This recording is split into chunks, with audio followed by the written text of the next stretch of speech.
Hi hello ನಮಸ್ತೆ. ಇವತ್ತು ಪ್ರಮುಖ 25 GK ಪ್ರಶ್ನೆಗಳನ್ನು ನೋಡೋಣ ಹಾಗೂ ಅದಕ್ಕೆ ಸಂಬಂಧಪಟ್ಟಂತೆ ವಿವರಣೆ ಕೂಡ ಕೊಡ್ತೀನಿ.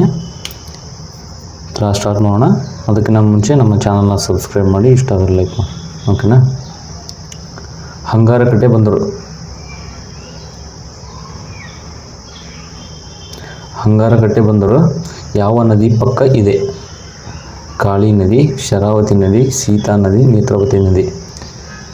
ಸ್ವಲ್ಪ ಗೆಸ್ ಮಾಡ್ಬೇಕು ನೀವು. ಹಂಗಾರಕಟ್ಟೆ ಬಂದರು ಯಾವ ನದಿ ಪಕ್ಕ ಇದೆ? ಇಂಪಾರ್ಟೆಂಟ್, ಇದು ಕರ್ನಾಟಕದಲ್ಲೇ ಇದೆ. ಆನ್ಸರ್ ಸೀತಾ ನದಿ, ಓಕೆನಾ. ಸೀತಾ ನದಿ ಪಕ್ಕ ಇದೆ. ಹೀಗೆ ಮತ್ತೆ ಯಾವ ನದಿ ಪಕ್ಕ ಯಾವ ಬಂದರುಗಳು ಅಥವಾ ಊರುಗಳಿದಾವೆ ಅಂತ ನೋಡ್ಬಿಡೋಣ. ಶರಾವತಿ ನದಿ ಇದೆಲ್ಲ ಅದು ಹೊನ್ನಾವರ ಪಕ್ಕ ಹರಿಯುತ್ತೆ. ಕಾರವಾರ ಇದ್ರ ಪಕ್ಕ ಕಾಳಿ ನದಿ ಇದೆ. ಕುಂದಾಪುರ ಇದೆಯಲ್ಲ ಅಲ್ಲಿ ಬೆಡ್ತಿ ನದಿ ಅಂದ್ರೆ ಅಥವಾ ಗಂಗೊಳ್ಳಿ ನದಿ ಅಂತಲೂ ಕರೀತಾರೆ, ಓಕೆನಾ. ಮತ್ತು ಮಲ್ಪೆ ಬಂದರು ಇದೆಲ್ಲ ಉಡುಪಿಯಲ್ಲಿ, ಅದು ಉದ್ಯಾವರ ನದಿ ಇದೆಯಲ್ಲ ಅದರ ಪಕ್ಕ ಮಲ್ಪೆ ಬಂದರು ಇದೆ, ಓಕೆನಾ. ನೆಕ್ಸ್ಟ್, ಅತಿ ದೊಡ್ಡ ಹುಣಸೆ ಮರ ಎಲ್ಲಿದೆ? ಅಂದರೆ ಕರ್ನಾಟಕದಲ್ಲಿ ಅತಿ ದೊಡ್ಡ ಹುಣಸೆ ಮರ ಯಾವ ಜಿಲ್ಲೆಯಲ್ಲಿದೆ ಅಥವಾ ಯಾವ ಗ್ರಾಮ, ಯಾವ ಊರಿನಲ್ಲಿದೆ ಅಂತ ನೋಡ್ಕೊಂಬಿಡಿ. ಬೆಂಗಳೂರಿನ ಹಾರೋಹಳ್ಳಿ, ಹಾಸನದ ಬೇಲೂರು, ಹಾವೇರಿಯ ಸವಣೂರು ಮತ್ತು ಚಿಕ್ಕಬಳ್ಳಾಪುರನ ಶಿಡ್ಲಘಟ್ಟ ಯಾವ ಸ್ಥಳದಲ್ಲಿದೆ ಅಂತ ಕಮೆಂಟ್ ಮಾಡಿ ಅಥವಾ ಗೆಸ್ ಮಾಡಿ. ನೆಕ್ಸ್ಟ್ ಯಾವುದಂದರೆ ಹಾವೇರಿಯ ಸವಣೂರು ಇದೆಲ್ಲ ಅಲ್ಲಿ ಯಾವುದಿದೆ? ಅತಿ ದೊಡ್ಡ ಹುಣಸೆ ಮರ ಇದೆ. ಅತಿ ದೊಡ್ಡ ಬೇವಿನ ಮರ ಎಲ್ಲಿದೆ ಅಂತಂದರೆ ಟಿ ವೆಂಕಟಾಪುರ ಅಥವಾ ಶಿಡ್ಲಘಟ್ಟ, ಚಿಕ್ಕಬಳ್ಳಾಪುರನಲ್ಲಿ ಅತಿ ದೊಡ್ಡ ಬೇವಿನ ಮರ ಇದೆ. ಅತಿ ದೊಡ್ಡ ಆಲದ ಮರ ಇರೋದು ಬೆಂಗಳೂರಿನ ಹಾರೋಹಳ್ಳಿ ಇದೆಲ್ಲ ಅಲ್ಲಿ ಅತಿ ದೊಡ್ಡ ಆಲದ ಮರ ಇದೆ. ನೆಕ್ಸ್ಟ್, ಟೆಲಿಸ್ಕೋಪ್ ಕಂಡು ಹಿಡಿದವರು ಯಾರು? Galileo, Hans Lippershey, Graham Bell, John Logie Baird. Guess ಮಾಡಿ. ಆನ್ಸರ್ ಹ್ಯಾನ್ಸ್ ಲಿಪ್ಪರ್ಸೆ, ಓಕೆನಾ. ಹ್ಯಾನ್ಸ್ ಲಿಪ್ಪರ್ಸೆ, ಜಚಾರಿಯನ್ ಮತ್ತು ಜಾಕೋಬ್ ಮಿಟಿಯಸ್ ಇವರು ಏನು ಮಾಡಿದರು? ಟೆಲಿಸ್ಕೋಪ್ನ ಕಂಡು ಹಿಡಿದವರು ಇವರು. ಟೆಲಿಸ್ಕೋಪನ್ನು ಅಭಿವೃದ್ಧಿಪಡಿಸಿದವರು ಗೆಲಿಲಿಯೋ. ಅಂದರೆ ಟೆಲಿಸ್ಕೋಪನ್ನು ಕಂಡುಹಿಡಿದ ಮೇಲೆ ಅದನ್ನು ಇನ್ನೂ ಒಂದು ಸ್ವಲ್ಪ ಅದನ್ನು ಮಾಡಿಫೈ ಮಾಡಿ ಅದನ್ನು ಎಲ್ಲ ಜಗತ್ತಿಗೆ ಪರಿಚಯಿಸಿದವರು ಗೆಲಿಲಿಯೋ. ಟೆಲಿಫೋನ್ ಕಂಡುಹಿಡಿದವರು ಅಲೆಕ್ಸಾಂಡರ್ ಗ್ರಹಾಂ ಬೆಲ್. ಟೆಲಿವಿಷನ್ ಕಂಡುಹಿಡಿದವರು ಜಾನ್ ಲಾಗಿ ಬೆರ್ಡ್, ಓಕೆನಾ. ನೆಕ್ಸ್ಟ್ ನೋಡೋಣ. 4ನೇ ಪ್ರಶ್ನೆ, ಅತಿ ಹೆಚ್ಚು ಮಳೆ ತರುವ ಮೋಡಗಳು ಯಾವುವು? ರಾಶಿ ಮೋಡಗಳು, ಪದರು ಮೋಡಗಳು, ಉಣ್ಣೆ ಮೋಡಗಳು ಅಥವಾ ರಾಶಿ ವೃಷ್ಟಿ ಮೋಡಗಳು. ಇದರಲ್ಲಿ ಅತಿ ಹೆಚ್ಚು ಮಳೆ ತರುವ ಮೋಡಗಳು ಯಾವ ಅಂತ ಗೆಸ್ ಮಾಡಿ. ಆನ್ಸರು ರಾಶಿ ವೃಷ್ಟಿ ಮೋಡಗಳು, ಓಕೆನಾ. ರಾಶಿ ವೃಷ್ಟಿ ಮೋಡಗಳು ಪೂರ್ತಿ ಮೇಲೇನೂ ಇರೋದಿಲ್ಲ, ಪೂರ್ತಿ ಕೆಳಗಡೆನೂ ಇರೋದಿಲ್ಲ. ಅವು ಒಂದು ಸ್ವಲ್ಪ ಮಧ್ಯದಲ್ಲಿ, ಅಂದರೆ ಪದರ ಮೋಡಗಳಾಗಿ ರಾಶಿ ಮೋಡಗಳ ಮೇಲೆ ರಾಶಿ ವೃಷ್ಟಿ ಮೋಡಗಳು ಇರ್ತವೆ. ರಾಶಿ ಮೋಡಗಳು ಇವನ್ನ ಉಣ್ಣೆ ಅಥವಾ ಹೂಕೋಸು ಆಕಾರದ ಮೋಡಗಳು ಅಂತ ಕರೀತಾರೆ. ಪದರ ಮೋಡಗಳು ಅತ್ಯಂತ ಕೆಳಗಿನ ಮೋಡಗಳು, ನಮಗೆ ಮೊದಲಾಗಿ ಕಾಣವೇ ಪದರ ಮೋಡಗಳು, ಓಕೆನಾ. ನೆಕ್ಸ್ಟ್, ಸಾಂಬಾರು ಪದಾರ್ಥಗಳ ರಾಣಿ ಅಂತಂದು ಯಾವ ಪದಾರ್ಥವನ್ನು ಕರೀತಾರೆ? ಸಾಂಬಾರು ಪದಾರ್ಥಗಳ ರಾಣಿ ಮೆಣಸು, ಚಕ್ಕೆ, ಏಲಕ್ಕಿ ಯಾವುದೂ ಅಲ್ಲ. ಈ ಮೂರರಲ್ಲಿ ಯಾವುದೂ ಅಲ್ಲ. ಗೆಸ್ ಮಾಡಿ. ಸಾಂಬಾರು ಪದಾರ್ಥಗಳ ರಾಣಿ ಅಂತಂದು ಏಲಕ್ಕಿಯನ್ನು ಕರೀತಾರೆ. ಸಾಂಬಾರು ಪದಾರ್ಥಗಳ ರಾಣಿ, ರಾಜ ಅಲ್ಲ. ರಾಣಿ ಅಂದರೆ ಏಲಕ್ಕಿ. ಸಾಂಬಾರು ಪದಾರ್ಥಗಳ ರಾಜ ಅಂದರೆ ಮೆಣಸು. ಅತಿ ಹೆಚ್ಚು ಸಾಂಬಾರು ಪದಾರ್ಥಗಳನ್ನು ರಫ್ತು ಮಾಡುವ ಬಂದರು ಯಾವುದಂತಂದರೆ ಕೊಚ್ಚಿ ಬಂದರು, ಓಕೆನಾ. ಕೊಚ್ಚಿ ಬಂದರಲ್ಲಿ ಕೇರಳ, ಓಕೆನಾ. ಕೇರಳದಲ್ಲಿದ ಅದು ಅತಿ ಹೆಚ್ಚು ಸಾಂಬಾರು ಪದಾರ್ಥಗಳನ್ನ ರಫ್ತು ಮಾಡುತ್ತೆ.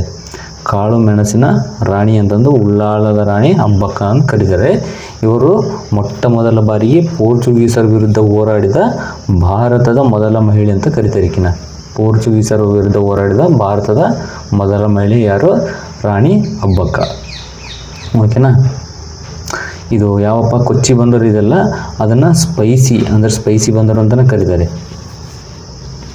ನೆಕ್ಸ್ಟ್ ಮಲಬಾರ್ ತೀರ ಅಂತಲೂ ಕರೀತಾರೆ, ಸ್ಪೈಸಿ ತೀರ ಅಂತಲೂ ಕರೀತಾರೆ. ಓಕೆನಾ. ನೆಕ್ಸ್ಟ್ ದೇವಿ ಮನೆ ಘಾಟ್ ಸಂಪರ್ಕ ಕಲ್ಪಿಸುವುದು. ದೇವಿ ಮನೆ ಘಾಟ್ ಇದೆಯಲ್ಲ, ಅದು ಯಾವುದರ ಮಧ್ಯೆ ಸಂಪರ್ಕ ಕಲ್ಪಿಸುತ್ತೆ? ಕುಮಟಾ ಮತ್ತು ಶಿರಸಿ, ಮಾನೆ ಮತ್ತು ಮೈಸೂರು, ಕಾರವಾರ ಮತ್ತು ದಾಂಡೇಲಿ, ಕುಂದಾಪುರ ಮತ್ತು ಶಿವಮೊಗ್ಗ.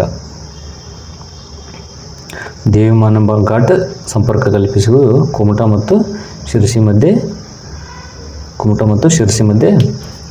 ಸಂಪರ್ಕ ಕಲ್ಪಿಸುತ್ತೆ. ಅಣಸಿ ಘಾಟ್ ಇದೆಯಲ್ಲ, ಅಣಸಿ ಘಾಟ್ ಇದು ಕಾರವಾರ ಮತ್ತು ದಾಂಡೇಲಿ ಮಧ್ಯೆ ಸಂಪರ್ಕ ಕಲ್ಪಿಸುತ್ತೆ. ಸಂಪಾಜೆ ಘಾಟ್ ಇದೆಯಲ್ಲ, ಸಂಪಾಜೆ ಘಾಟ್ ಮಾನೆ ಮತ್ತು ಮೈಸೂರು ಅಥವಾ ಕೊಡಗು ಅಂತ ಕರೀತಾರೆ. ಕೊಡಗು,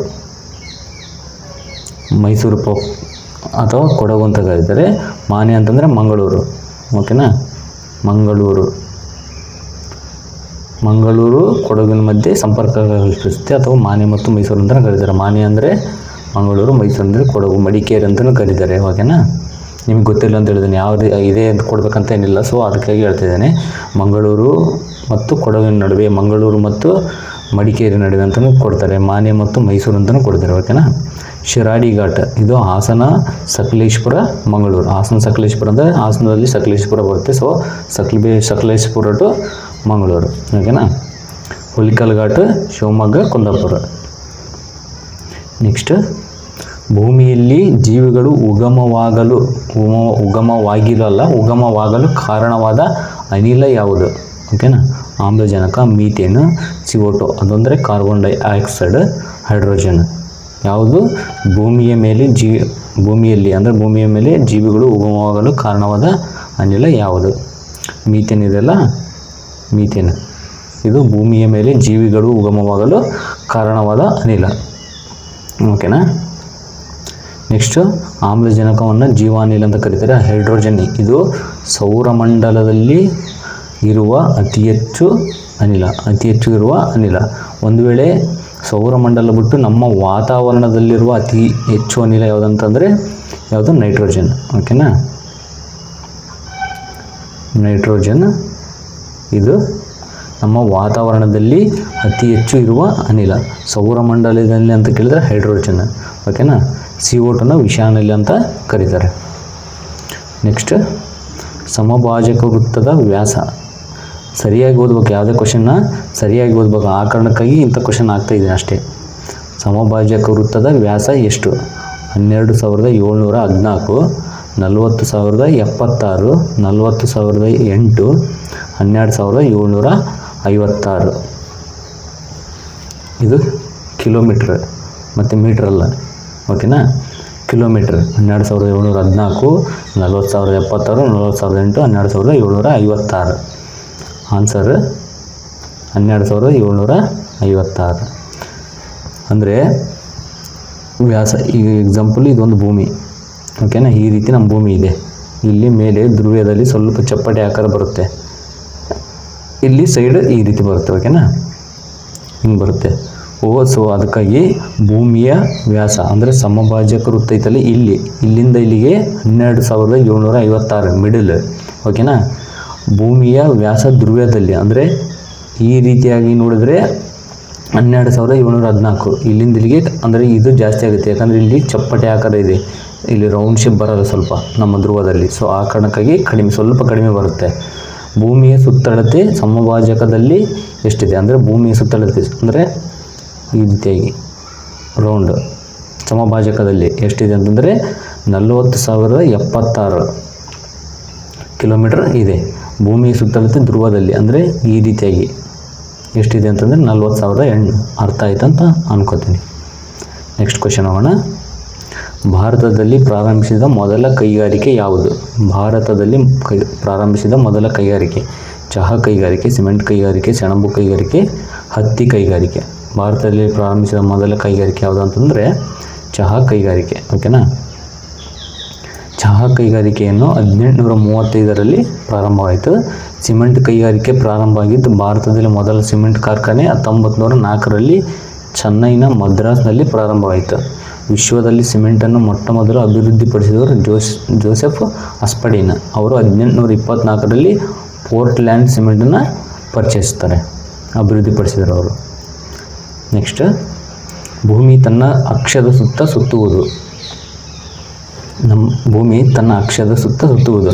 ನಿಮಗೆ ಅಕ್ಷದ ಸುತ್ತ ಅದೆಲ್ಲ ಗೊತ್ತಿದೆ ಅಂತ ಅನ್ಕೋತೀನಿ, ಗೊತ್ತಿಲ್ಲ ಅಂದರೆ ಹೇಳ್ತೀನಿ. ಅಕ್ಷದ ಸುತ್ತ ಸುತ್ತುವುದು ಪೂರ್ವದಿಂದ ಪಶ್ಚಿಮಕ್ಕೆ ಸುತ್ತುತ್ತಾ, ಉತ್ತರದಿಂದ ದಕ್ಷಿಣಕ್ಕೆ ಸುತ್ತುತ್ತಾ, ದಕ್ಷಿಣದಿಂದ ಉತ್ತರಕ್ಕೆ, ಪಶ್ಚಿಮದಿಂದ ಪೂರ್ವಕ್ಕೆ, ಯಾವ ದಿಕ್ಕಿನಿಂದ ಯಾವ ಕಡೆ ಸುತ್ತುತ್ತಾ ಅಂತ ಹೇಳ್ರಿ. ಭೂಮಿ ತನ್ನ ಅಕ್ಷದ ಸುತ್ತ ಸುತ್ತುವುದು ಪಶ್ಚಿಮದಿಂದ ಪೂರ್ವಕ್ಕೆ ಸುತ್ತುತ್ತಾ. ಇದನ್ನು ಅಕ್ಷಭ್ರಮಣ ಅಂತ ಕರೀತಾರೆ. ಒಂದು ಹೇಳ್ಬಿಡ್ತೀನಿ ನೋಡಿ, ಅಕ್ಷದ ಸುತ್ತ ಸುತ್ತುವುದು ಅಂತಂತಂದರೆ ಭ್ರಮಣ ಬೇರೆ, ಪರಿಭ್ರಮಣ ಬೇರೆ. ಅಕ್ಷಭ್ರಮಣ ಇವಿದವಲ್ಲ, ದಿನಗಳನ್ನು ಸೃಷ್ಟಿ ಮಾಡುತ್ತೆ. ಹಗಲು ರಾತ್ರಿ ಸೃಷ್ಟಿ ಆಗಲು ಕಾರಣ ಅಕ್ಷಭ್ರಮಣ. ಓಕೆನಾ. ಒಂದು ವೇಳೆ ಪರಿಭ್ರಮಣ ಅಂತಂತಂದ್ರೆ ಏನಂತಂದರೆ, ಭೂಮಿಯು ಸೂರ್ಯನ ಸುತ್ತ ಅಂದರೆ ಒಂದು ರೌಂಡ್ ಸುತ್ತಾಕಲು 365 ದಿನ ಬೇಕು. ಹೌದಾ, 365 ದಿನ 6 ಗಂಟೆ ಬೇಕು. ಒಂದು ವರ್ಷ ಅಂದರೆ 365 ದಿನ 6 ಗಂಟೆ ಅಂದರೆ ಒಂದು ವರ್ಷ. ಸೊ ಇದನ್ನು ಪರಿಭ್ರಮಣ ಅಂತ ಕರೀತಾರೆ. ಇಲ್ಲಿ ಏನು ಸೃಷ್ಟಿ ಆಗ್ತಾವ ಅಂತಂದರೆ ಋತುಗಳು ಸೃಷ್ಟಿಯಾಗ್ತವೆ. ಅಂದರೆ ಬೇಸಿಗೆ ಕಾಲ, ಮಳೆಗಾಲ, ಚಳಿಗಾಲ ಅಂತ ಹೇಳ್ತೀವಲ್ಲ ನಾವು, ಇವೆಲ್ಲ ಸೃಷ್ಟಿಯಾಗುವುದು ಪರಿಭ್ರಮಣದಲ್ಲಿ. ಅಕ್ಷಭ್ರಮಣದಲ್ಲಿ ಹಗಲು ಮತ್ತು ರಾತ್ರಿಗಳು ಸೃಷ್ಟಿಯಾಗುತ್ತದೆ. ಇದನ್ನು ಅಕ್ಷಭ್ರಮಣ ಎನ್ನುತ್ತಾರೆ. ಇದು ಪಶ್ಚಿಮದಿಂದ ಪೂರ್ವಕ್ಕೆ ಸುತ್ತುತ್ತಾ. ಓಕೆನಾ. ಭೂಮಿ ಸೂರ್ಯನ ಸುತ್ತ ಸುತ್ತುವುದನ್ನು ಪರಿಭ್ರಮಣ ಎನ್ನುತ್ತಾರೆ. ಭೂಮಿ ಸೂರ್ಯನ ಸುತ್ತ ಕೂಡ ಪಶ್ಚಿಮದಿಂದ ಪೂರ್ವಕ್ಕೆ ಸುತ್ತುತ್ತದೆ. ತನ್ನ ಸುತ್ತನೂ ಕೂಡ ಪಶ್ಚಿಮದಿಂದ ಪೂರ್ವಕ್ಕೆ ಸುತ್ತುತ್ತಾ, ಸೂರ್ಯನ ಸುತ್ತ ಕೂಡ ಪಶ್ಚಿಮದಿಂದ ಪೂರ್ವಕ್ಕೆ ಸುತ್ತುತ್ತಾ. ಓಕೆನಾ. ನೆಕ್ಸ್ಟ್, ಬೆನೆಡಿಕ್ ದ್ರಾವಣ ಪರೀಕ್ಷೆ. ಇದನ್ನು ಪಿಷ್ಟ ಪತ್ತೆ ಹಚ್ಚಲು, ಉಪ್ಪು ಪತ್ತೆ ಹಚ್ಚಲು, ಗ್ಲುಕೋಸ್ ಪತ್ತೆ ಹಚ್ಚಲು, ಕ್ಯಾಲ್ಸಿಯಂ ಪತ್ತೆ ಹಚ್ಚಲು ಯಾವುದಕ್ಕೆ ಬೆನೆಡಿಕ್ ದ್ರಾವಣ ಪರೀಕ್ಷೆನ ಮಾಡ್ತಾರೆ. ಯಾವುದನ್ನಂತ ಗೆಸ್ ಮಾಡಿ. ಬೆನೆಡಿಕ್ ದ್ರಾವಣ ಪರೀಕ್ಷೆಯನ್ನು ಪತ್ತೆ ಹಚ್ಚೋದು ಯಾವುದಕ್ಕೆ ಅಂದರೆ ಗ್ಲುಕೋಸ್ನ ಪತ್ತೆ ಹಚ್ಚೋದು. ಮಾನವನ ದೇಹದಲ್ಲಿ ಗ್ಲುಕೋಸ್ ಎಷ್ಟಿದೆ, ಜಾಸ್ತಿ ಇದೆನಾ ಕಡಿಮೆ ಇದೆ ಅಂತ ಪತ್ತೆ ಹಚ್ಚಲು ಬೆನೆಡಿಕ್ ದ್ರಾವಣ ಪರೀಕ್ಷೆಯನ್ನು ಮಾಡ್ತಾರೆ. ಆಹಾರದಲ್ಲಿ ರೆಡ್ಯೂಸಿಂಗ್ ಶುಗರ್ ಅಂದರೆ ಕಡಿಮೆ ಶುಗರ್ ಇರುವುದನ್ನು ಕಂಡುಹಿಡಿಯಲು ರಾಸಾಯನಿಕ ಪರೀಕ್ಷೆಯನ್ನು ಮಾಡ್ತಾರೆ. ಒಂದು ವೇಳೆ ಬೆನೆಡಿಕ್ ದ್ರಾವಣ ಪರೀಕ್ಷೆ ಮಾಡಿದಾಗ ಅದು ಏನಾದರೂ ಕಲರ್ ನೀಲಿ ಬಣ್ಣ ಬಂದರೆ ಸಕ್ಕರೆ ಇಲ್ಲ, ಆ ಮನುಷ್ಯನಲ್ಲಿ ಸಕ್ಕರೆ ಪ್ರಮಾಣ ಕಡಿಮೆ, ಬಹಳ ಕಡಿಮೆ ಇದೆ ಅಂತ ಅರ್ಥ. ಒಂದು ವೇಳೆ ಹಸಿರು ಬಂತಂತಂದರೆ ಕಡಿಮೆ ಪ್ರಮಾಣದ ಸಕ್ಕರೆ, ಅತಿ ಕಡಿಮೆ ಸಕ್ಕರೆ. ಹಳದಿ ಅಂತಂದರೆ ಮಧ್ಯಮ ಪ್ರಮಾಣದ ಸಕ್ಕರೆ, ಮೀಡಿಯಮ್ ಇದೆ ಅಂತ ಅರ್ಥ. ಕಿತ್ತಳೆ ಅಥವಾ ಇಂಟಿಂಗೆ ಕೆಂಪು ಬಂತಪ್ಪ ಅಂದರೆ ಹೆಚ್ಚು ಪ್ರಮಾಣದ ಸಕ್ಕರೆ ಇದೆ ಅಂತ ಅರ್ಥ. ಓಕೆನಾ. ನೆಕ್ಸ್ಟ್, ಅನಾಟಮಿ ಯಾವುದರ ಅಧ್ಯಯನ. ಅನಾಟಮಿ ಅಂದರೆ ದೇಹದ ರಚನೆಯ ಬಗ್ಗೆ ಅಧ್ಯಯನ, ಉಸಿರಾಟದ ಅಧ್ಯಯನ, ಚರ್ಮದ ಅಧ್ಯಯನ, ಸಸ್ಯಗಳ ಅಧ್ಯಯನ. ಯಾವುದನ್ನು ಅನಾಟಮಿ ಅಂತ ಕರೀತಾರೆ. ಅನಾಟಮಿ ಅಂದರೆ ದೇಹದ ರಚನೆಯ ಬಗ್ಗೆ ಅಧ್ಯಯನ. ಒಂದು ವೇಳೆ ಫಿಸಿಯಾಲಜಿ ಅಂತಂದರೆ ದೇಹದ ಕಾರ್ಯದ ಅಧ್ಯಯನ, ಫಿಸಿಯಾಲಜಿ. ಡರ್ಮಿಟಾಲಜಿ ಅಂದರೆ ಚರ್ಮದ ಬಗ್ಗೆ ಅಧ್ಯಯನ. ಎಂಬ್ರಾಲಜಿ ಅಂದರೆ ಭ್ರೂಣದ ಬೆಳವಣಿಗೆ ಅಧ್ಯಯನ. ಬಾಟನಿ ಅಂತಂದರೆ ಸಸ್ಯಗಳ ಅಧ್ಯಯನ. ಓಕೆನಾ. ಸಸ್ಯಗಳ ಅಧ್ಯಯನ, ಬಾಟನಿ, ಸಸ್ಯಶಾಸ್ತ್ರ. ನೆಕ್ಸ್ಟ್, ಸ್ಟೇನ್ಲೆಸ್ ಸ್ಟೀಲ್ ಮಾಡಬೇಕಾದ್ರೆ ಏನೇನು ಅದರಲ್ಲಿ ಬಳಸ್ತಾರೆ ಅಂತಂದ್ರೆ ನಿಕ್ಕಲ್ಲು, ಕಬ್ಬಿಣ, ಕಬ್ಬಿಣ ಮತ್ತು ಕ್ರೋಮಿಯಂ ಅಷ್ಟೇ. ತವರ, ಕಬ್ಬಿಣ, ಸೀಸ ಇದನ್ನು ಬಳಸ್ತಾರೆ. ನಿಕ್ಕಲ್ಲು, ಕಬ್ಬಿಣ, ಟಿನ್, ತವರ ಯಾವುದನ್ನು ಬಳಸ್ತಾರೆ ಅಂತಂದು ಗೆಸ್ ಮಾಡಿ.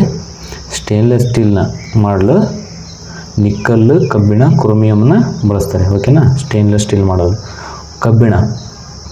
ಇದರಲ್ಲಿ ಅಂದರೆ ಸ್ಟೇನ್ಲೆಸ್ ಸ್ಟೀಲ್ನಲ್ಲಿ ಮುಖ್ಯವಾಗಿ ಇರುವ ಅಂಶ ಕಬ್ಬಿಣ, ಐರನ್, ಫೆರಸ್ ಅಂತ ಕರೀತಾರೆ. ಮುಖ್ಯ ಅಂಶ ಇದು.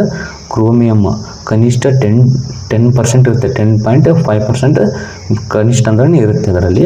ನಿಕ್ಕಲ್ಲು ಬಲ ಮತ್ತು ಹೊಳಪು ಹೆಚ್ಚಿಸಲು, ಅಂದರೆ ಸ್ಟೇನ್ಲೆಸ್ ಸ್ಟೀಲ್ ಅಂತಂದರೆ ನಿಮಗೆ ಗೊತ್ತಿರುತ್ತೆ ಅದು ಹೊಳಪು ಜಾಸ್ತಿ ಇರುತ್ತೆ. ಸೊ ಅದನ್ನು ಹೊಳಪು ಜಾಸ್ತಿ ಮಾಡಲು ನಿಕ್ಕಲ್ನ ಬಳಸ್ತಾರೆ. ಕೆಲವೊಮ್ಮೆ ಕಾರ್ಬನ್ ಮತ್ತು ಮೊಲಿಬ್ಡಿನಮ್ ಅಂತ ಒಂದು ಮೆಟಲ್ ಇದೆ, ಅದನ್ನು ಕೂಡ ಬಳಸ್ತಾರೆ. ಬ್ಲೂ ಬೇಬಿ ಸಿಂಡ್ರೋಮ್ ಬರಲು ಕಾರಣವಾದ ಯಾವುದು? ಅನಿಲ, ನೈಟ್ರೋಜನ್, ನೈಟ್ರೇಟ್, ಸೆಲೆನಿಯಮ್. ಓಕೆನಾ. ಬ್ಲೂ ಬೇಬಿ ಸಿಂಡ್ರೋಮ್ ಬರಲು ಕಾರಣವಾಗಿದ್ದು ಯಾವುದಂದರೆ ನೈಟ್ರೇಟ್. ಇದು ಮೇನಾಗಿ ಬರೋದು ಶಿಶುಗಳಲ್ಲಿ. ಓಕೆನಾ, ಇಲ್ಲಿ ಕೊಟ್ಟಿದ್ದಾರೆ 6 ತಿಂಗಳೊಳಗಿನ ಶಿಶುಗಳಿಗೆ ಹೆಚ್ಚು ಅಪಾಯ. ಮೇನ್ ಇದೆ ಶಿಶುಗಳಲ್ಲಿ, ಮಕ್ಕಳಲ್ಲಿ ರಕ್ತದಲ್ಲಿ ಆಮ್ಲಜನಕ ಕಡಿಮೆಯಾಗುವುದರಿಂದ ಚರ್ಮ ನೀಲಿ ಬಣ್ಣವಾಗುವ ಸ್ಥಿತಿ ಬರುತ್ತೆ. ಕುಡಿಯುವ ನೀರಲ್ಲಿ ಹೆಚ್ಚು ಪ್ರಮಾಣದ ನೈಟ್ರೇಟ್ ಅಂಶ ಇತ್ತಪ್ಪ ಅಂತಂದರೆ ಇದು ಬರುತ್ತೆ.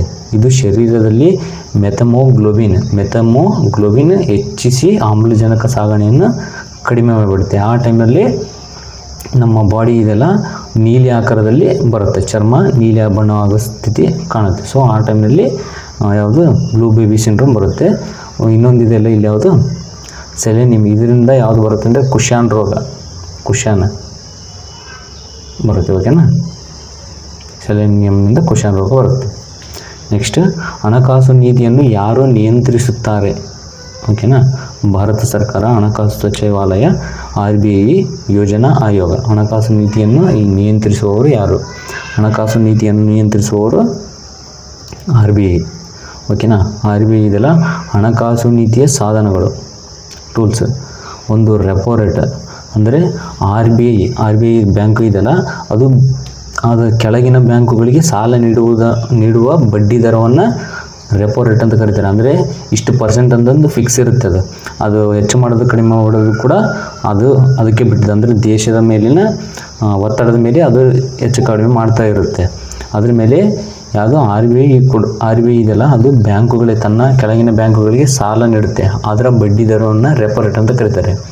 ರೆಪೋ ರೇಟ್ ಹೆಚ್ಚಿಸಿದರೆ ಸಾಲ ದುಬಾರಿ ಆಗುತ್ತೆ. ಒಂದು ವೇಳೆ ಏನಾದರೂ ರೆಪೋ ರೇಟ್ RBI ಕೆಳಗಿನ ಬ್ಯಾಂಕುಗಳಿಗೆ ಹೆಚ್ಚಿಗೆ ಮಾಡಿದರೆ, ಎಕ್ಸಾಂಪಲ್ 3% ಮಾಡಿತ್ತು ಅಂತ ತಿಳ್ಕೊಳ್ಳಿ. ಓಕೆ, ನಾರ್ಮಲ್ ನಮಗೆ ಒಂದು 3.5%ನಲ್ಲಿ ಬಡ್ಡಿ ಕೊಡ್ತಾರೆ. ಓಕೆನಾ, ಹಾಗೆ ನಿಮಗೆ ಎಕ್ಸಾಂಪಲ್ ಹೇಳ್ತಾ ಇದ್ದೀನಿ. ಒಂದು ವೇಳೆ ಇದೇನ 5% ಮಾಡ್ತಪ್ಪ ಅಂದರೆ ಅವ್ರು ನಮಗೆ 6% ಬಡ್ಡಿ ಹಾಕ್ತಾರೆ. ಇಷ್ಟೇ ನೋಡಿ, ಸಾಲ ದುಬಾರಿ. ರೆಪೋ ರೇಟ್ ಕಡಿಮೆ ಆದರೆ ಸಾಲ ಸತ್ತ. ಈಗ ಹೇಳಿದ್ರೆ ಅದೇ ಆಪೋಸಿಟ್. ರಿವರ್ಸ್ ರೆಪೋ ರೇಟ್ ಅಂದರೆ ಬ್ಯಾಂಕುಗಳು RBIಗೆ ಹಣ ಠೇವಣಿ ನೀಡುವಾಗ ಪಡೆಯುವ ಬಡ್ಡಿದರ. ಅಂದರೆ ಇಂತಿಷ್ಟು ಅಮೌಂಟ್ ಅಂತ ತಂದು ಪ್ರತಿ ಬ್ಯಾಂಕುಗಳು ಕೂಡ RBIನಲ್ಲಿ ಇಷ್ಟು ಅಮೌಂಟ್ ಅಂತಂದು ಇಡಲೇಬೇಕು. ಅದನ್ನು ರಿವರ್ಸ್ ರೆಪೋ ರೇಟ್ ಅಂತ ಕರೀತಾರೆ. ಅದಕ್ಕೆ RBI ಇದೆಲ್ಲ ಬಡ್ಡಿ ಸಲ್ಲಿಸುತ್ತೆ. ಆ ಬಡ್ಡಿದರ ಅಂದರೆ ರೆಪೋ ರೇಟ್ಗಿಂತ ರಿವರ್ಸ್ ರೆಪೋ ರೇಟ್ ಕಡಿಮೆ ಬಡ್ಡಿದರ ಇರುತ್ತೆ. ಓಕೆನಾ, ಎಕ್ಸಾಂಪಲ್ ರೆಪೋ ರೇಟ್ 3 ರೂಪಾಯಿ ಇತ್ತಂತಂದರೆ, ಅಂದರೆ ಕೆಳಗಿನ ಬ್ಯಾಂಕುಗಳು RBIಗೆ 3 ರೂಪಾಯಿ ಬಡ್ಡಿ ರೀತಿ ಸಾಲ ಕೊಡ್ತಾ ಇದ್ದರೆ, ಇದು ಬಡ್ಡಿ ರೀತಿಯಲ್ಲಿ ಯಾವುದು RBI ಇವಕ್ಕೆ ಸಾಲ ಕೊಟ್ಟಿರುತ್ತೆ 3 ರೂಪಾಯಿ ಬಡ್ಡಿ ರೀತಿಯಲ್ಲಿ ಕೆಳಗಿನ ಬ್ಯಾಂಕುಗಳಿಗೆ. ಒಂದು ವೇಳೆ ಕೆಳಗಿನ ಬ್ಯಾಂಕುಗಳು RBIಗೆ ಸಾಲ ಏನಾದರೂ ನೀಡಿದರೆ ಅದು 2 ರೂಪಾಯಿ ಬಡ್ಡಿದಲ್ಲಿರುತ್ತೆ, ಅಂದರೆ ಕಡಿಮೆ ಇರುತ್ತೆ ಅಂತ ಅರ್ಥ. Cash reserve ratio. ಬ್ಯಾಂಕುಗಳು RBI ಬಳಿ ಇಟ್ಟುಕೊಳ್ಳಬೇಕಾದ ನಗದು ಶೇಕಡಾವಾರು. ಅಂದರೆ ಹೇಳ್ಬಿಡ್ತೀನಿ ನೋಡಿ, ಏನಂದರೆ ಪ್ರತಿಯೊಂದು ಬ್ಯಾಂಕುಗಳು ಕೂಡ ನಗದು ರೂಪದಲ್ಲಿ ಇಡ್ತವೆ. ನಗದು ರೂಪದಲ್ಲಿ ಇದು ಯಾವುದಕ್ಕೆ ಬಡ್ಡಿ ಇಲ್ಲ. ಇಂತಿಷ್ಟು ಪ್ರಮಾಣದಂತಂದು ನಗದು ರೂಪದಲ್ಲಿ ಇಷ್ಟು ಅಮೌಂಟ್ ಅಂತಂದು ಪ್ರತಿಯೊಂದು ಬ್ಯಾಂಕುಗಳು RBIನಲ್ಲಿ ಇಡ್ತಾರೆ. ಅದಕ್ಕೆ ಕ್ಯಾಶ್ ರಿಸರ್ವ್ ರೇಷಿಯೋ ಅಂತ ಕರೀತಾರೆ. SLR statutory liquidity ratio. ಬ್ಯಾಂಕುಗಳು ಸುರಕ್ಷಿತ ಆಸ್ತಿಗಳಲ್ಲಿ ಇಟ್ಟುಕೊಳ್ಳಬೇಕಾದ ಹಣ.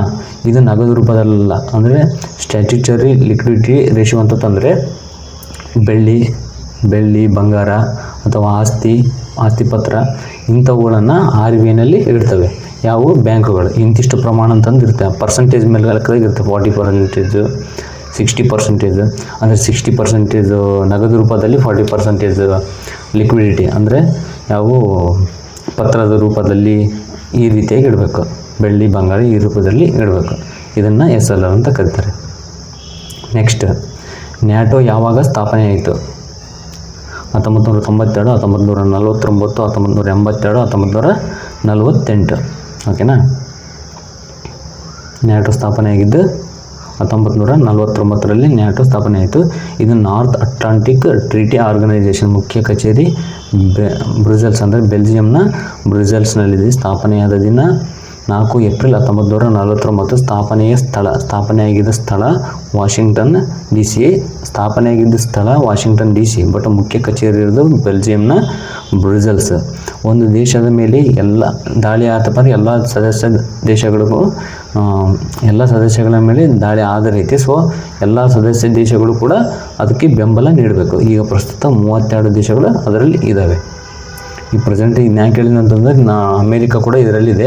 ಸೊ ಅಮೇರಿಕದ ಮೇಲೆ ದಾಳಿ ಆದಾಗ ಇತ್ತೀಚೆಗೆ ಅವು ಕೂಡ ಇದಕ್ಕೆ ಸಪೋರ್ಟ್ ಮಾಡಿಲ್ಲ. ಸೊ ಇದನ್ನು ಕೇಳೋ ಚಾನ್ಸ್ ಇದೆ. ವಿದ್ಯುತ್ ಪ್ರವಾಹ SI ಯೂನಿಟ್ ಏನು? ಓಮು, ಕೂಲಮ್ಮು, ವಿದ್ಯುದಾವೇಶ ಆಂಪಿಯರ್. ಉತ್ತರ ಆಂಪಿಯರ್. ವಿದ್ಯುತ್ ಪ್ರವಾಹ 1 ಸೆಕೆಂಡಿನಲ್ಲಿ ಹರಿಯುವ ವಿದ್ಯುತ್ ಚಾರ್ಜ್ ಪ್ರಮಾಣ. ಓಕೆನಾ? ವಿದ್ಯುತ್ ಪ್ರವಾಹ ಅಂದರೆ DC ಅಂದರೆ ಡೈರೆಕ್ಟ್ ಕರೆಂಟ್, ಒಂದೇ ದಿಕ್ಕಿನಲ್ಲಿ ಹರುತ್ತೆ. ಇದಂದರೆ ಬ್ಯಾಟ್ರಿ, ನಮ್ಮ ಬ್ಯಾಟ್ರಿ ಇರ್ತಾವಲ್ಲ ಅದರಲ್ಲಿ ಉಪಯೋಗ ಆಗುತ್ತೆ. AC ಕರೆಂಟ್ ಅಂದರೆ ಆಲ್ಟರ್ನೇಟಿಂಗ್ ಕರೆಂಟ್, ಅಂದರೆ ದಿಕ್ಕು ಬದಲಾಗುತ್ತದೆ. ಅಂದರೆ ನಮ್ಮ ಮನೆಯಲ್ಲಿ ಹೌಸ್ನಲ್ಲಿ ಇನ್ನೂ ಬಳಸ್ತೀವಿ. ರಾಜ್ಯಸಭೆ ಸದಸ್ಯರ ಅವಧಿ ಎಷ್ಟು? 2 ವರ್ಷ, 6 ವರ್ಷ, 5 ವರ್ಷ, ಮಿತಿ ಇಲ್ಲ. ರಾಜ್ಯಸಭೆ ಸದಸ್ಯರ ಅಧಿಕಾರಾವಧಿ 6 ವರ್ಷ ಇರುತ್ತೆ. ಲೋಕಸಭಾ ಸದಸ್ಯರ ಅಧಿಕಾರಾವಧಿ 5 ವರ್ಷ. ರಾಜ್ಯಸಭೆ ಒಂದು ಸ್ಥಾಯಿ ಸದನ, ಅಂದರೆ ಪರ್ಮನೆಂಟ್ ಹೌಸ್. ಇದು ಯಾವುದೇ ಕಾರಣಕ್ಕೆ ಕೊನೆಗೊಳ್ಳಲ್ಲ, ಎನಿ ಟೈಮ್ ಇರುತ್ತೆ. ಇದು ಸಂಪೂರ್ಣವಾಗಿ ಡಿಸಾಲ್ವ್ ಆಗುವುದಿಲ್ಲ. ಅಂದರೆ ಪ್ರತಿ 2 ವರ್ಷಕ್ಕೊಮ್ಮೆ 1:3 ಸದಸ್ಯರು ನಿವೃತ್ತರಾಗುತ್ತಾರೆ. ಅಂದರೆ ಈಗ ಎಕ್ಸಾಂಪಲ್ 250 ಸದಸ್ಯರು ಅಂತ ಇಟ್ಕೊಳ್ಳೋಣ. 250 ಸದಸ್ಯರು ಇತ್ತಪ್ಪ ಅಂತಂದರೆ ಪ್ರತಿ ವರ್ಷ ಎಷ್ಟು ಸದಸ್ಯರು? ಎಕ್ಸಾಂಪಲ್ 85 ಸದಸ್ಯರು, ಅಂದರೆ 1:3 ಲೆಕ್ಕದಲ್ಲಿ 85 ಅಲ್ಲ 83 ಲೆಕ್ಕದಲ್ಲಿ ತೆಗಿತಾರೆ. ಅಂದರೆ 6 ವರ್ಷ ಇವರು ಮತ್ತೆ 83 ಜನ ಆಯ್ಕೆ ಆದರೆ ಮತ್ತೆ 6 ವರ್ಷ ತನಕ ಬರ್ತಾರೆ. ಈಗ ನೆಕ್ಸ್ಟ್ ಇರ್ತಾರಲ್ಲ ಅದರಲ್ಲಿ ಮತ್ತೆ 83 ಜನ ಮತ್ತೆ ಹೊಸದಾಗಿ ಆಯ್ಕೆತಾರೆ. ಈ ರೀತಿಯಾಗಿ ಪ್ರತಿ 2 ವರ್ಷಕ್ಕೊಮ್ಮೆ ಇದು ಮಾಡ್ತಾ ಹೋಗ್ತಾರೆ. ಓಕೆನಾ? ನೆಕ್ಸ್ಟ್ 83 ಅಥವಾ 84 ಇದೆ ಅದು. ಪದ್ಮ ಪ್ರಶಸ್ತಿಗಳನ್ನು ಯಾವ ವರ್ಷದಿಂದ ನೀಡಲಾಗುತ್ತಿದೆ? 1955, 1954, 1961, 1972. ಪದ್ಮ ಪ್ರಶಸ್ತಿಗಳನ್ನು 1954ರಿಂದ ನೀಡಲಾಗುತ್ತದೆ. ನೀಡುವವರು ಭಾರತ ಸರ್ಕಾರ. ಉದ್ದೇಶ ಕಲೆ, ಸಾಹಿತ್ಯ, ವಿಜ್ಞಾನ, ಸಮಾಜ ಸೇವೆ, ಕ್ರೀಡೆ ಮುಂತಾದ ಕ್ಷೇತ್ರಗಳಲ್ಲಿ ಅತ್ಯುತ್ತಮ ಸಾಧನೆ ಮಾಡಿದವರನ್ನು ಗೌರವಿಸುವುದು. ಪದ್ಮವಿಭೂಷಣ ಭಾರತದಲ್ಲಿ 2ನೇ ಅತಿ ದೊಡ್ಡ ನಾಗರಿಕ ಪ್ರಶಸ್ತಿ. ಪದ್ಮಭೂಷಣ 3ನೇ ಅತಿ ದೊಡ್ಡ ನಾಗರಿಕ ಪ್ರಶಸ್ತಿ. ಓಕೆನಾ? ಪದ್ಮ ಪ್ರಶಸ್ತಿಗಳು ಯಾವ ವರ್ಷದಿಂದ ನೀಡಲಾಗುತ್ತಿದೆ? ಓಕೆನಾ? ಇದು ಮೊದಲನೇದು ಯಾವುದು ಅಂತ ತಂದು ಹೇಳ್ತೀನಿ ತಡ್ಕೊಳ್ಳಿ. ಇಲ್ಲಿ ಕ್ವಶನ್ ಇರಬೇಕು, ಮೇ ಬಿ ಅದು ಭಾರತದಲ್ಲಿ 2ನೇ ಅತಿ ದೊಡ್ಡ ಪ್ರಶಸ್ತಿ. ಓಕೆ, ಪದ್ಮಭೂಷಣ 2ನೇ ಅತಿ ದೊಡ್ಡ ನಾಗರಿಕ ಪ್ರಶಸ್ತಿ ಅಂತಂದರೆ ಕ್ವಶನ್ ಇದೆ ರೀ. ನೆಕ್ಸ್ಟ್, ನೊಬೆಲ್ ಶಾಂತಿ ಪ್ರಶಸ್ತಿ ಪಡೆದ ಮೊದಲ ಭಾರತೀಯ ಮಹಿಳೆ ಯಾರು? ನೊಬೆಲ್ ಶಾಂತಿ ಪ್ರಶಸ್ತಿ ಪಡೆದ ಮೊದಲ ಭಾರತೀಯ ಮಹಿಳೆ Mother Teresa, Indira Gandhi, Saina Nehwal, Sarojini Naidu. Nobel ಶಾಂತಿ ಪ್ರಶಸ್ತಿ ಪಡೆದ ಮೊದಲ ಮಹಿಳೆ ಮದರ್ ತೆರೇಸಾ ಅವರು 1979ರಲ್ಲಿ ಪಡಿತಾರೆ. ಇವರು ಬಡವರು, ಅನಾಥರ, ರೋಗಿಗಳಿಗೆ ಸೇವೆ ಮಾಡ್ತಾರೆ. ಸೊ ಮಿಷನರೀಸ್ ಆಫ್ ಚಾರಿಟಿ ಎಂಬ ಸಂಸ್ಥೆಯಿಂದ ಸೇವೆ ಮಾಡ್ತಾರೆ. ಮೊದಲ ಭಾರತೀಯ ಮಹಿಳೆ ನೊಬೆಲ್ ಶಾಂತಿ ಪ್ರಶಸ್ತಿ ಪಡೆದವರು ಇವರು. ಮತ್ತು ಮೊದಲ ಭಾರತೀಯ ಮಹಿಳೆ ಕೈಲಾಶ್ ಸತ್ಯಾರ್ಥಿ ಇದ್ದಾರೆ. ಇವರು 2014ರಲ್ಲಿ ಶಾಂತಿ ನೊಬೆಲ್ನ ಪಡಿತಾರೆ. ಇವರು ಭಾರತದಿಂದ ಮಕ್ಕಳ ಹಕ್ಕುಗಳಿಗಾಗಿ ಪ್ರಶಸ್ತಿ ಪಡೆದ ಪ್ರಮುಖ ವ್ಯಕ್ತಿ. ಬಚ್ಪನ್ ಬಚಾವೋ ಆಂದೋಲನ ಇವರು ಮಾಡ್ತಾರೆ. ಕೇಂದ್ರ ಸಾಹಿತ್ಯ ಅಕಾಡೆಮಿ ಪ್ರಶಸ್ತಿ ಎಷ್ಟು ಭಾಷೆಗಳಲ್ಲಿ ನೀಡುತ್ತಾರೆ?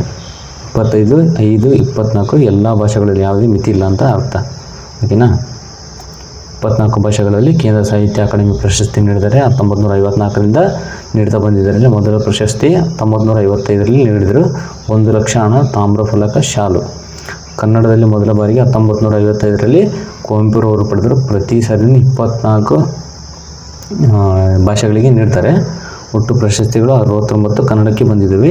ಇತ್ತೀಚಿನದು 2025ರಲ್ಲಿ ಅಮರೇಶ್ ನುಗುಡೋಣಿಯವರಿಗೆ ಕನ್ನಡಕ್ಕೆ ಬಂದಿದೆ. ದಡ ಸೇರಿಸು ತಂದೆ ಕೃತಿಗೆ ಬಂದಿದೆ.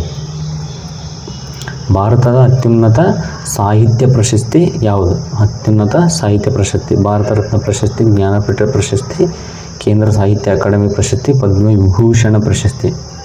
ಭಾರತ ಅತ್ಯುನ್ನತ ಸಾಹಿತ್ಯ ಪ್ರಶಸ್ತಿ ಯಾವುದು ಅಂತಂದರೆ ಜ್ಞಾನಪೀಠ ಪ್ರಶಸ್ತಿ. ಓಕೆನಾ? ಸೆಕೆಂಡ್ನೇದ್ದು ಕೇಂದ್ರ ಸಾಹಿತ್ಯ ಅಕಾಡೆಮಿ ಪ್ರಶಸ್ತಿ. ಇದು ನಾಗರಿಕ ಪ್ರಶಸ್ತಿ ಅಲ್ಲ, ಭಾರತದ ಅತ್ಯುನ್ನತ ನಾಗರಿಕ ಪ್ರಶಸ್ತಿ ಬೇರೆ, ಭಾರತದ ಅತ್ಯುನ್ನತ ಯಾವುದು ಸಾಹಿತ್ಯ ಪ್ರಶಸ್ತಿ ಬೇರೆ. ಇದು ಸಾಹಿತ್ಯ ಪ್ರಶಸ್ತಿ ಮೊದಲು ಯಾವುದು ಜ್ಞಾನಪೀಠ, ಸೆಕೆಂಡ್ ಕೇಂದ್ರ ಸಾಹಿತ್ಯ ಅಕಾಡೆಮಿ. ಇದು ಕೇಂದ್ರ ಸಾಹಿತ್ಯ ಜ್ಞಾನಪೀಠ ಪ್ರಶಸ್ತಿ ಪ್ರಾರಂಭವಾಗಿದ್ದು 1961, ಮೊದಲ ಪ್ರಶಸ್ತಿ 1965ರಲ್ಲಿ ಡಿ ಶಂಕರ್ ಕುರುಬ ಅವರಿಗೆ ಸಿಗುತ್ತೆ. ಪ್ರಧಾನವಾಗುವ ಭಾಷೆಗಳು ಭಾರತದ 22 ಸಂವಿಧಾನ ಮಾನ್ಯ ಭಾಷೆಗಳು ಇದಾವೆಲ್ಲ, ಅವುಗಳಿಗೆ ನೀಡಿದ್ದಾರೆ. ಕನ್ನಡ ಭಾಷೆಗೆ ಒಟ್ಟು 8 ಜ್ಞಾನಪೀಠ ಪ್ರಶಸ್ತಿ ಸಿಕ್ಕಿದ್ದಾವೆ. ಫಸ್ಟ್ ಕುವೆಂಪು ಅವರಿಗೆ 1967ರಲ್ಲಿ ಸಿಕ್ಕಿದೆ. ಇಲ್ಲಿದೆ ನೋಡಿ, ಭಾರತದ ಅತ್ಯುನ್ನತ ನಾಗರಿಕ ಪ್ರಶಸ್ತಿ ಆಗಲಿ ಹೇಳಿದ್ನಲ್ಲ, ಭಾರತದ ಅತ್ಯುನ್ನತ ನಾಗರಿಕ ಪ್ರಶಸ್ತಿ ಯಾವುದು? ಭಾರತ ರತ್ನ, ಪದ್ಮವಿಭೂಷಣ, ಪರಮಚಕ್ರ, ಪರಮವೀರ ಚಕ್ರ, ಜ್ಞಾನಪೀಠ ಪ್ರಶಸ್ತಿ. ಭಾರತದ ಅತ್ಯುನ್ನತ ನಾಗರಿಕ ಪ್ರಶಸ್ತಿ ಭಾರತ ರತ್ನ, ಸೆಕೆಂಡ್ ಪದ್ಮವಿಭೂಷಣ, ಥರ್ಡ್ ಪದ್ಮಭೂಷಣ. ಪದ್ಮವಿಭೂಷಣ ಬೇರೆ, ಪದ್ಮಭೂಷಣ ಬೇರೆ. Padma Vibhushan second, Padma Bhushan third, Padma Shri fourth. ಸ್ಥಾಪಿತವಾದ ವರ್ಷ 1954. ಯಾವುದು? ಭಾರತ ರತ್ನ. ಮೊದಲ ಪ್ರಶಸ್ತಿ ಪಡೆದವರು 1954ರಲ್ಲಿ C Rajagopalachari, Sarvepalli Radhakrishnan, Sir C V Raman ಇವರಿಗೆ ಸಿಕ್ಕಿದೆ. ವರ್ಷಕ್ಕೆ ಗರಿಷ್ಠ 3 ಜನರಿಗೆ ಮಾತ್ರ ನೀಡಲಾಗುತ್ತದೆ ಇದನ್ನು. ಪೀಪಲ್ ಆಕಾರದ ಪದಕ, ಪ್ರಮಾಣ ಪತ್ರ ಮತ್ತು ಯಾವುದೇ ನಗದು ಬಹುಮಾನ ಇದಕ್ಕೆ ಇಲ್ಲ. ನೆಕ್ಸ್ಟ್, ಕರ್ನಾಟಕದ ಮೊದಲ ಶಾಸನ ಯಾವುದು? ಕರ್ನಾಟಕದ ಮೊದಲ ಶಾಸನ, ಇಲ್ಲಿ ಕನ್ಫ್ಯೂಸ್ ಆಗ್ತೀವಿ ನೀವು, ಅದಕ್ಕೆ ಇದನ್ನು ಹಾಕಿದ್ದೀನಿ. ಹಲ್ಮಿಡಿ ಶಾಸನ, ತಾಳಗುಂದ ಶಾಸನ, ಮಸ್ಕಿ ಶಾಸನ, ಬ್ರಹ್ಮಗಿರಿ ಶಾಸನ. ಕರ್ನಾಟಕದ ಮೊದಲ ಶಾಸನ ಬ್ರಹ್ಮಗಿರಿ ಶಾಸನ. ಕನ್ನಡದ ಮೊದಲ ಶಾಸನ ಹಲ್ಮಿಡಿ ಶಾಸನ. ಊರು ಗ್ರಾಮ ಹಲ್ಮಿಡಿಯಲ್ಲಿದೆ, ಹಾಸನ ಜಿಲ್ಲೆ, ಕ್ರಿಸ್ತಶಕ 450ರಲ್ಲಿ. ಕರ್ನಾಟಕದ ಮೊದಲ ಸಂಸ್ಕೃತ ಶಾಸನ ತಾಳಗುಂದ ಶಾಸನ. ಊರು ಗ್ರಾಮ ತಾಳಗುಂದ ಜಿಲ್ಲೆ, ಶಿವಮೊಗ್ಗ ಜಿಲ್ಲೆ. ಬ್ರಹ್ಮಗಿರಿ ಶಾಸನ ಇರುವುದು ಚಿತ್ರದುರ್ಗ ಜಿಲ್ಲೆ. ಇದು ಅಶೋಕನ ಕಾಲಕ್ಕೆ ಸಂಬಂಧಪಟ್ಟಿದೆ.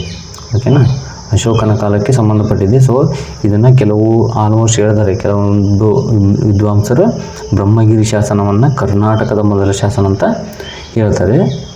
ಮಸ್ಕಿ ಶಾಸನ 1915ರಲ್ಲಿ ಡಾಕ್ಟರ್ ಸಿ ಬಿಡನ್ ಅವರು ಕಂಡುಹಿಡಿದರೆ ಮೊಟ್ಟ ಮೊದಲ ಬಾರಿಗೆ ಅಶೋಕನ ಹೆಸರು ಸಿಕ್ಕ ಶಾಸನ ಮತ್ತು ಅಶೋಕನ ಹೆಸರು ಸಿಕ್ಕ ಶಾಸನಗಳಲ್ಲಿ 3 ಹೆಸರು ಇರುವ ಸಿಕ್ಕ ಶಾಸನಗಳು, ಅಂದರೆ ಆತನ ಹೆಸರು ಇರುವ ಶಾಸನಗಳು 3 ಸಿಕ್ಕಿದ್ದಾವೆ. ಒಂದು ನಮ್ಮ ಕರ್ನಾಟಕದಲ್ಲಿದೆ, ಅದು ಮಸ್ಕಿ ಇದೆ.